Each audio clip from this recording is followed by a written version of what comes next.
Are you alright? Yeah, I think I'm alright. I'm not sure actually. Fuck, I don't know actually. I need to go for a walk.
Hey man, are you okay?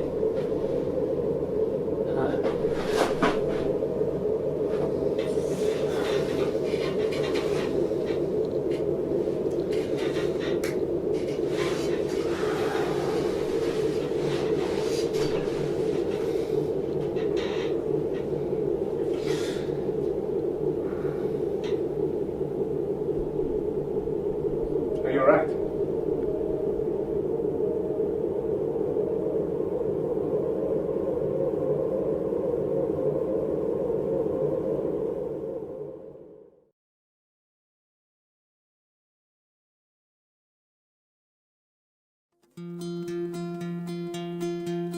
I was spending that summer in Madrid, working every day, from morning to the evening, to save money to come here to follow her, because I was feeling that if after 3 months, not 3 months, if the summer ends and I'm not coming here, I will lose her.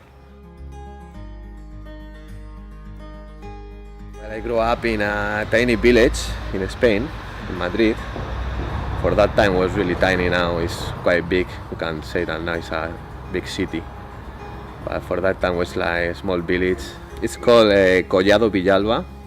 Was nice growing there because it was like a countryside.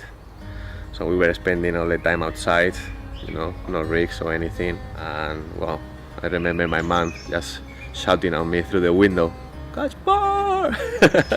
that was the sign to go home, for lunch or for dinner.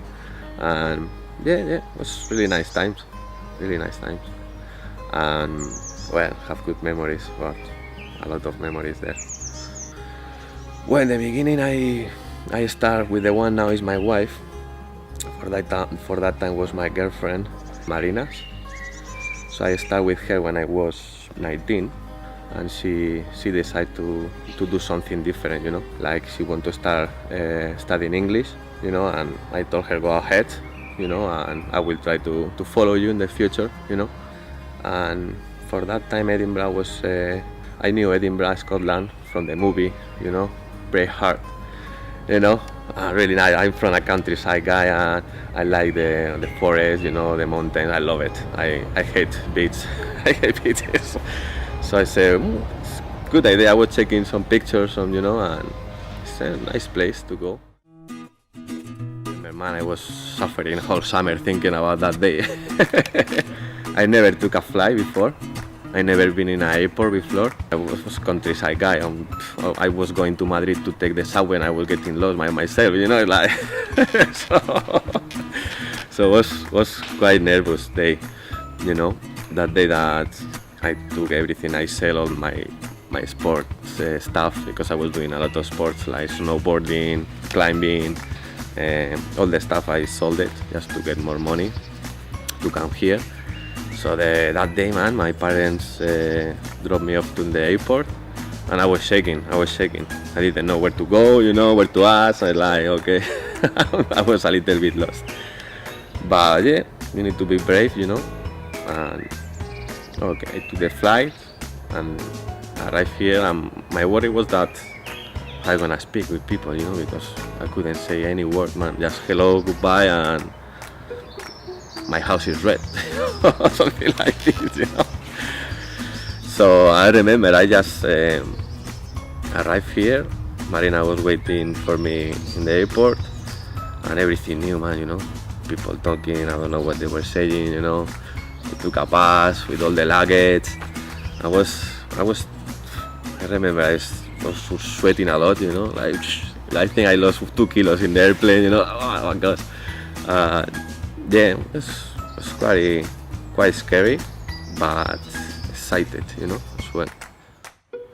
So my plan was like, okay, let's go to have a couple of months, to know the city, to go around, check, to see the place, and let's start looking for a job. I spent like a week dropping off CVs on different restaurants and agencies, but the agencies, they just say you cannot speak, you can get out of here. So okay, fair enough. Marina's friend told us about a restaurant, a Japanese restaurant, that they were looking for a chef and a kitchen porter. Yeah, they got us, the both of us, Marina in the kitchen and me washing dishes. So I become a supervisor. They offered me, after a year and a half working there, they offered me the supervisor position. And I said yes, of course. Marina got pregnant after a year we were here. It was scary, but after we find out, so we get really surprised how this country helps people with kids, and we were really relieved, So that made us to move away from the house we were living. We decided to move to here. So second 1 year and a half, almost two years since we moved. What I want, man, I want to buy a house with garden, a garage, to do a workshop there, because I like work, the woodworks, I'm afraid, but we need to go ahead. Is there anything a Spanish person coming to Edinburgh or to Scotland for the first time they should be aware of? Yeah, man, don't go out when there is rugby.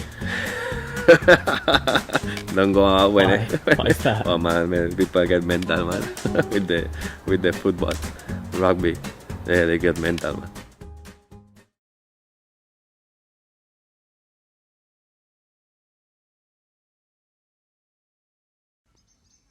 Sometimes life gets cloudy and dark. That's why we appreciate the sun even more. I'm Nathan. That's my alarm. Hey, it's 10 And she's Sarah, my fiancée. Oh, sorry, on. My life used to be happy and smooth. Very smooth.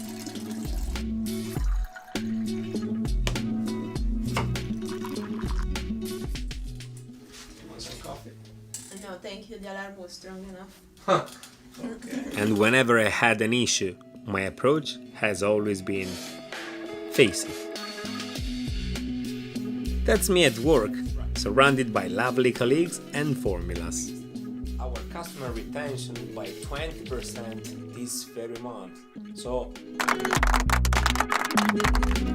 I had funny friends. Project manager. Can you believe it? No, I can't. Just kidding, pal. You deserve it. And the best fiancé in the world. Finally, Yeah. a well-deserved pizza. Yeah.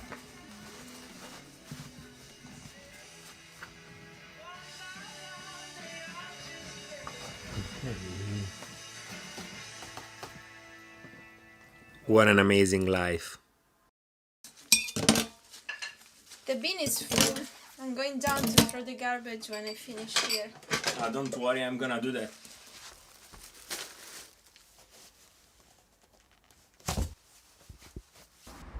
Hey, how are you doing? I'm good, No. I wasn't good anymore. Hey, I brought you a present.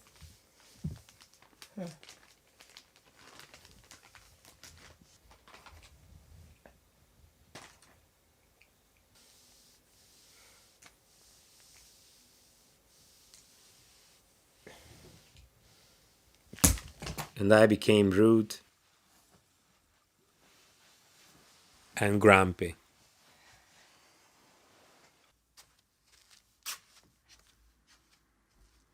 And one day, of course, she left me.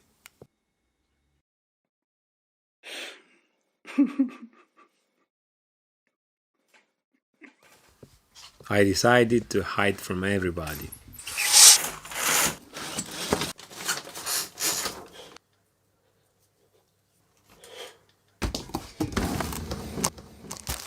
Including myself.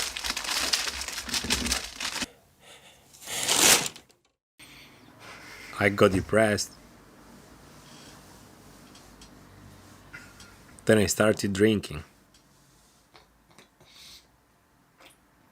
From the morning until the dark.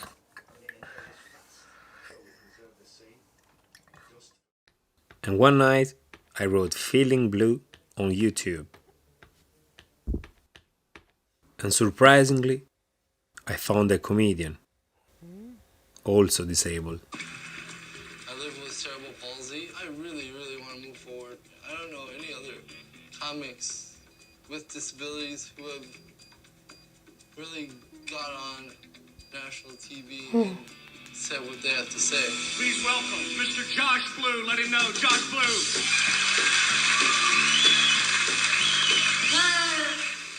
How you guys doing? All right.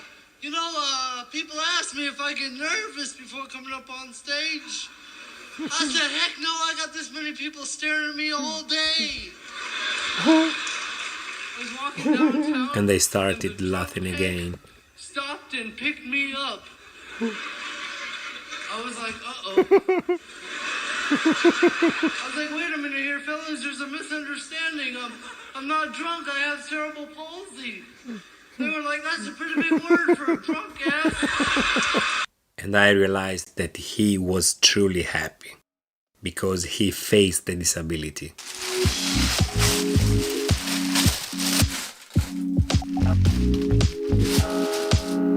I came back.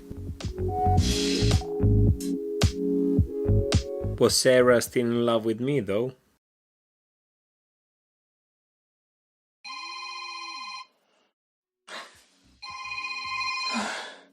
She was.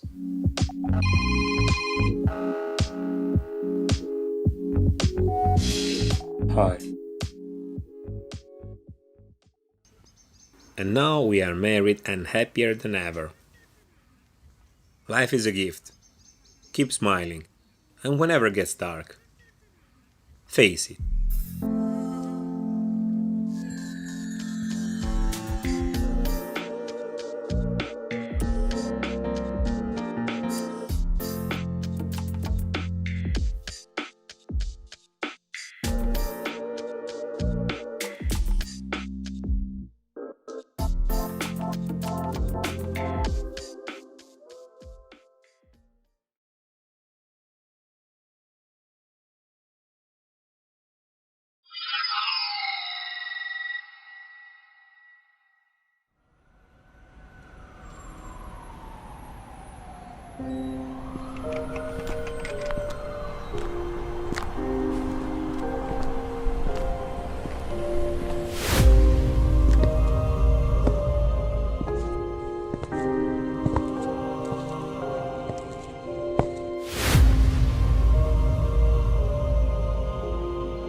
Have you ever felt like, some call it writer's block, while others describe it as going blank, having no idea to hold on to? It is at that very moment, just as you choose to go against the void, when you need it the most, yet you find nothing. Of course, you keep coming up with new ideas. The human brain is still functioning. You quickly dismiss them, though, in your eager search for it. Have you ever met it, though? And then you feel it. Anytime, anywhere, it's simply there, with all the emotions it brings along. It's a hard feeling to describe, but I'm pretty sure most of you have experienced it. Mind and hand start working together, and effortlessly everything seems to flow. Like finally reuniting with an old friend, being accompanied, opening up a world of opportunities. And so you sail, you fly, and you soar through all possible dimensions. At last, the awaited moment arrived. We walk through life like robots, without even stopping to notice. They say curiosity killed the cat, when really it was the time wasted who killed curiosity. Try seeing it from a kid's perspective and you'll see.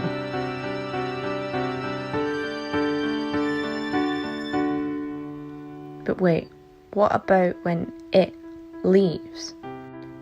We build this strong, short-term dependency towards its presence. It might be hidden, it might be messing around, you tell yourself. But you know that's not true. You've already gone through it before.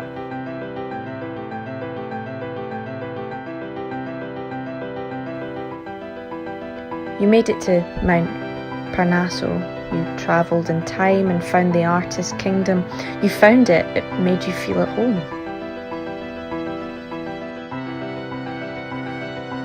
And back to that start again, only harder this time. Just like the ray of sunlight that peeps out from behind the curtains, being able to feel its warmth on your skin. You know you can't reach it, that you're locked inside your own mind. Fear, self-doubt, hopelessness.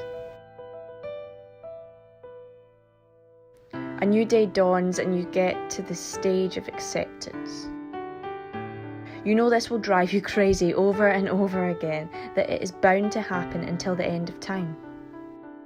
Writer's block, the thwarting, the feeling of frustration, they all await you. At the end of the day, however, you'll find balance. You'll remember how valuable it actually is. How that excitement, that craziness is what really makes you feel alive, without even realising you made a pact with it the day you were born, and now you live for it. Because it brings purpose to your life.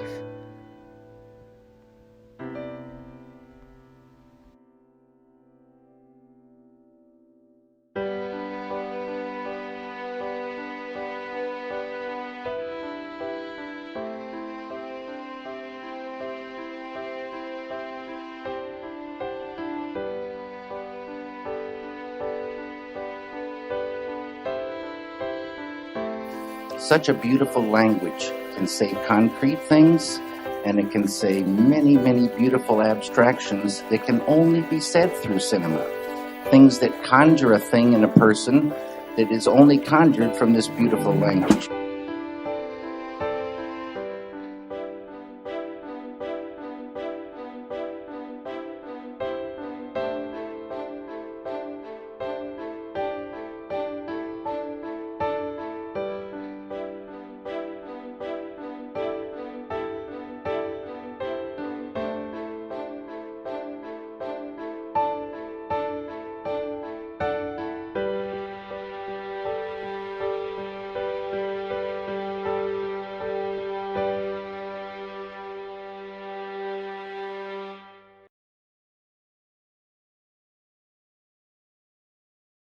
Have a new name for the coronavirus. The World Health Organization has officially called it COVID-19. Lay and flatten the peak. He said deaths are still rising. You're battling with death. Stay at home or face fines.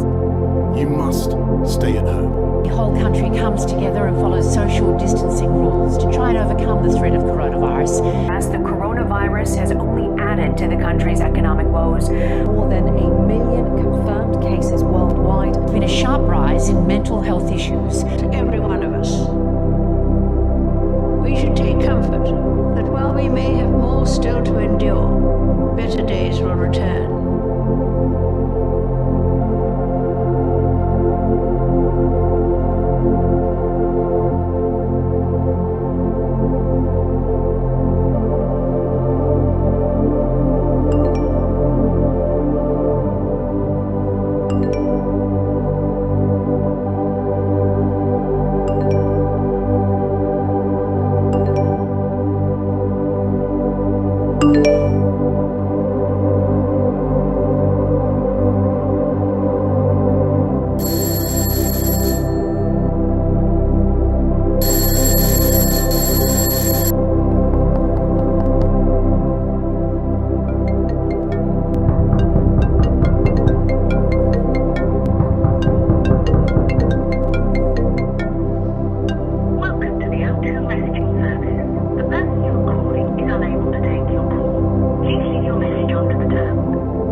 Hey, Nat, it's Alex. I think I missed you again. That's like the 5th time now. I hope you're okay. I know you're a long way from home.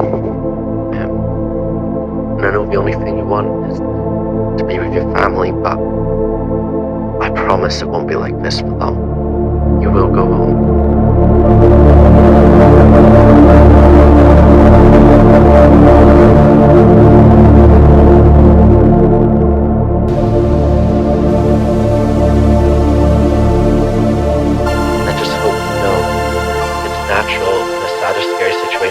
Sad or scared.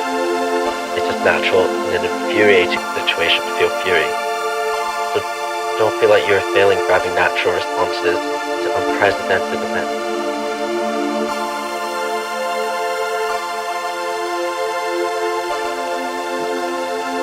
We will be with our friends again. We will be with our families again. We will meet again.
The coronavirus is the biggest threat this country has faced for decades, and this country is not alone.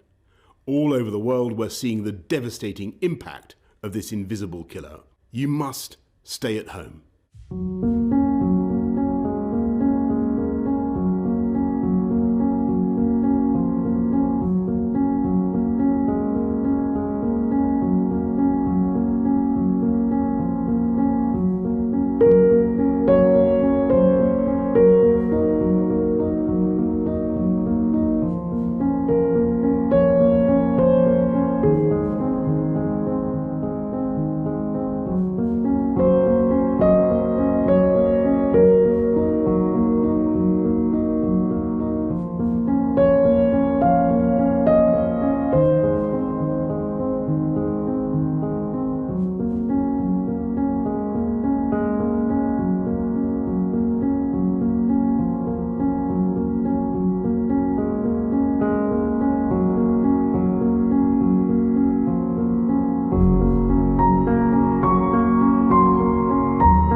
No, this house is probably worth £1 million. When it was bought, it was probably 2,000. So again, you could say this house reflects the wealth, and it reflects the wealth in terms of the house next door and the one next door. That they didn't have slaves, they did. By 4 o'clock, August the 21st, 1893, a large crowd had assembled in the old Carlton burial ground on Waterloo Place. At past, a woman dressed as the American Spirit Columbia stepped up and tugged on a cord revealing a bronze figure of Abraham Lincoln. What was the 16th President of the United States doing in Edinburgh?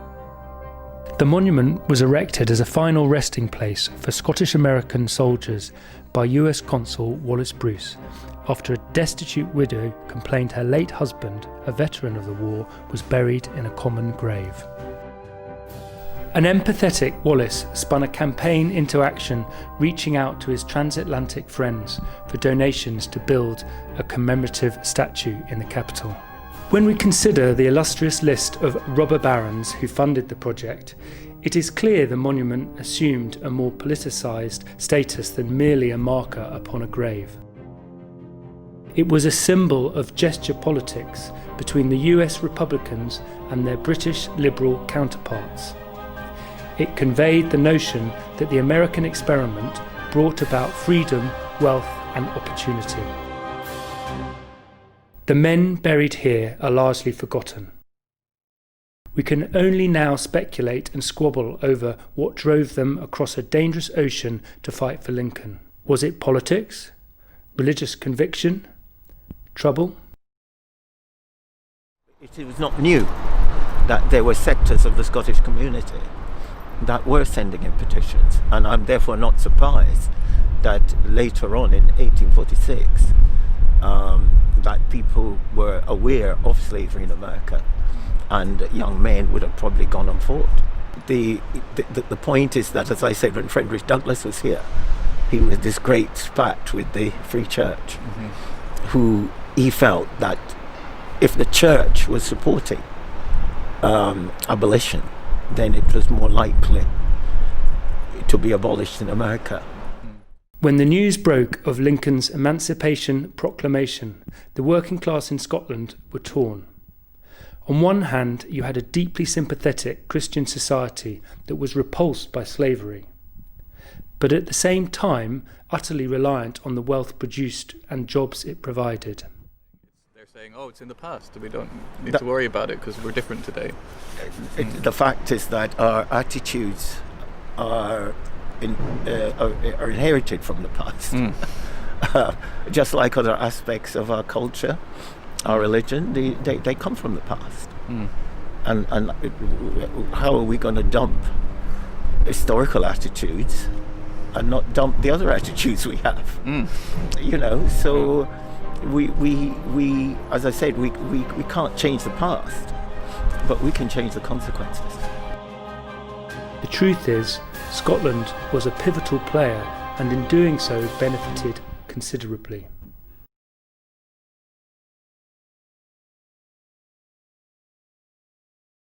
The irony of that statue, it's next door to Hume's mausoleum. I don't think people don't see the irony of the statue.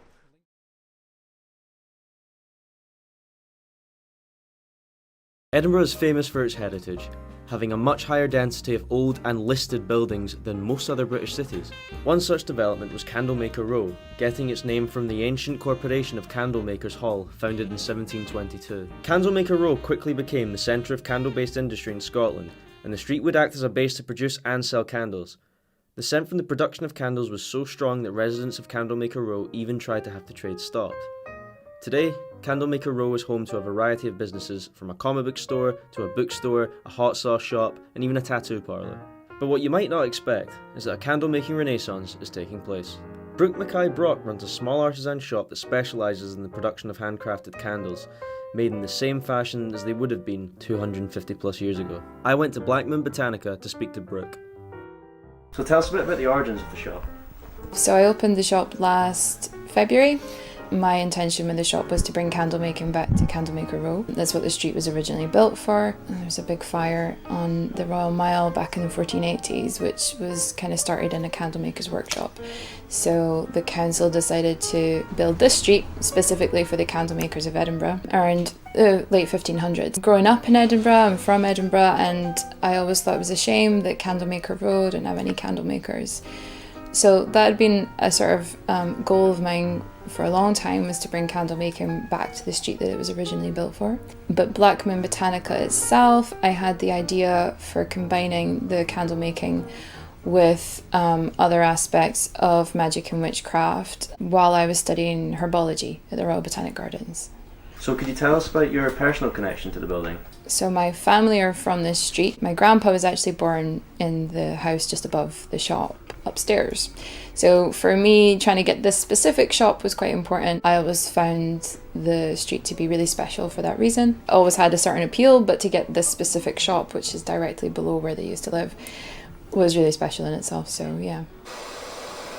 Yeah, so the candle making I first got into, my gran actually on the other side of the family, my mum's side of the family, used to make candles. So that's how I first got into the candle making. So I really feel like it's something that's kind of timeless, that candles throughout history, as long as we've been making them, it's something that's going to last. In terms of bringing it back, well, you know, there's streets all throughout Edinburgh that have, the name of the street has a connection to what used to happen there, like Market Street, and, you know, Flesh Market Close, all that type of stuff. Sadly, none of which really have any of the activities going on that were originally built for. It was just really important for me to kind of bring that back. It's part of my family history, but also as part of Edinburgh's history. The incorporated trades used to meet in the kind of guild building, and that's the only one that's still standing in Edinburgh. For all the guilds, like the tailors, the butchers, they used to meet in these trade halls, and Candlemaker Row is the only one that still has that standing. So there is a tangible part of that history. And so yeah, just bringing candle making back to the street that it was built for was really important to me. Whilst the world at large is moving forward, Brooke looked to the past, staying in touch with Edinburgh's roots and also achieving considerable success. So why not look back on your own lineage? You never know what you might find out.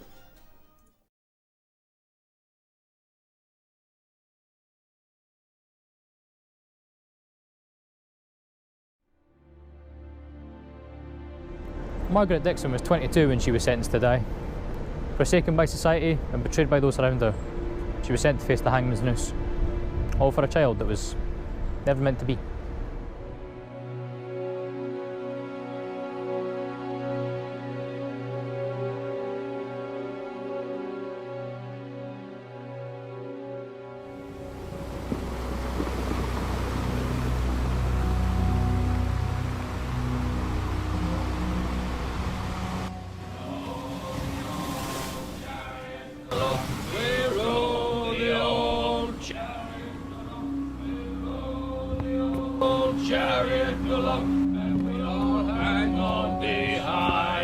Or are you just sitting there?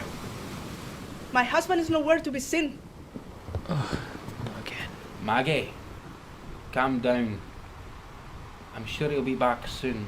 It's nearly been a day. Someone has to know where he is. Listen here, you. You've been coming out here every 10 minutes for the last 5 hours. You want to know something about your husband? Oi! No here, no now. I don't fucking care. Your goody-two-shoes husband went and left you. And from what he told us, it seems he deserved it. Don't you dare!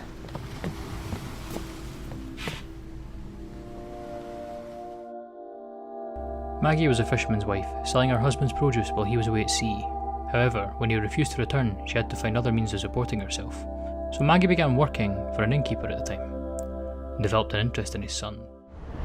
Maggie and the innkeeper's son started having an affair, and subsequently Maggie fell pregnant.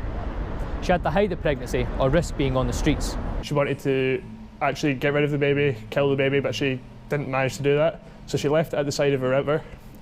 Then, when the baby was discovered, she was actually arrested and sentenced to death.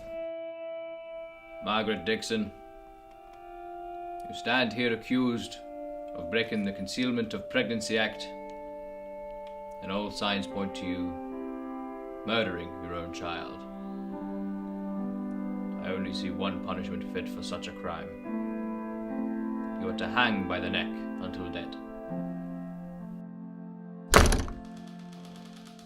She was hanged outside here in Grassmarket, and then was buried in a coffin. However, when taking her to bury her, they noticed some noises coming from the coffin. Maggie awoke, defying death.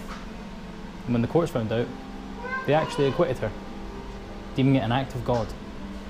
She actually then reunited with her fisherman husband, bought her own alehouse and had her son. However, she wasn't known as Maggie anymore. She had a new name. Half-Haggard Maggie! Half-Haggard Maggie! This is Maggie Dixon's, a pub in the Grass Market named after her, to tell her story. Cheers.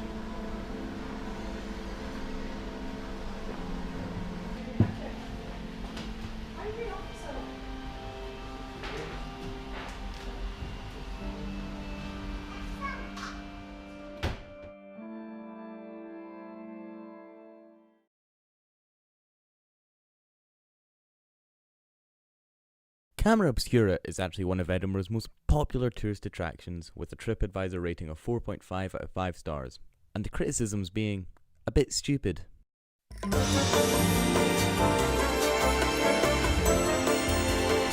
Damn these views!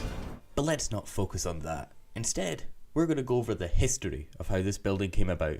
James Short earned his money by creating telescopes. His telescopes went all over the world, to places including St. Petersburg, Paris, Harvard, and other private buyers elsewhere in America.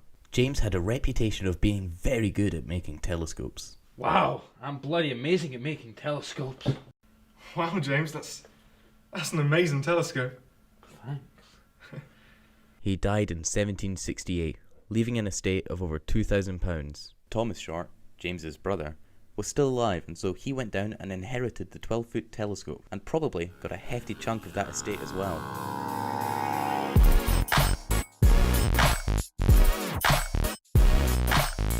Thomas decided to build an observatory at Calton Hill and was given some money from the city to build it. And so the city observatory was built, leading to spectacular views and brought even more money for Thomas.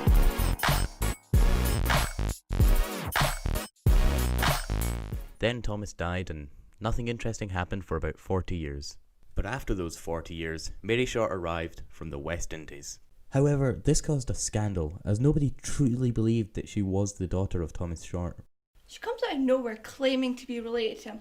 How are we supposed to believe her? Yeah! She's got no proof of it. We can't just believe her based on nothing. Yeah!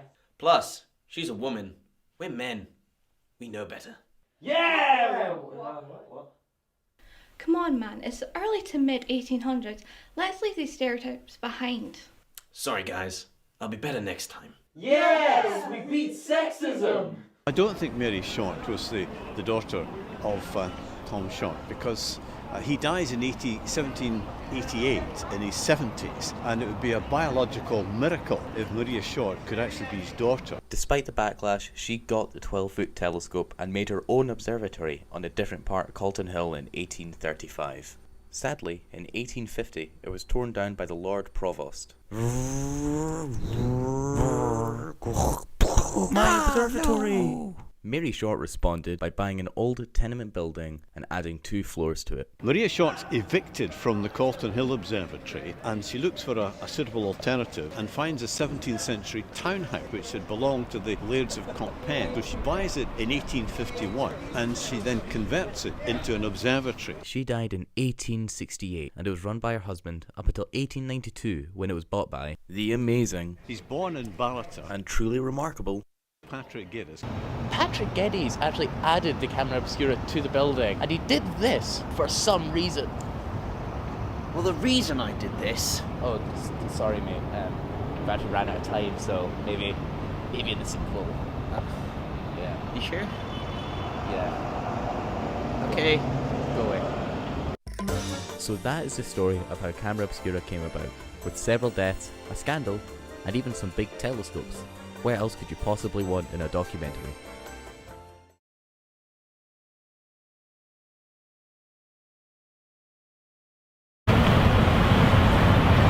Elephants never forget, and neither will hundreds of parents who grieve their children not once, but twice. Lullaby the elephant sits in West Princes Street Gardens. What story does she tell, and why is she important? In 2012, it was revealed that at least 250 babies' cremated remains had been disposed of in an unmarked grave at Morton Hall Crematorium. A scandal spanning 40 years, with parents being told there would be no ashes left for them to have. In 2015, a memorial garden was revealed. Although parents agree that it is a lovely space, it was built on the crematorium grounds. Ask yourself, would you return back to a place which holds such bad feelings and memories?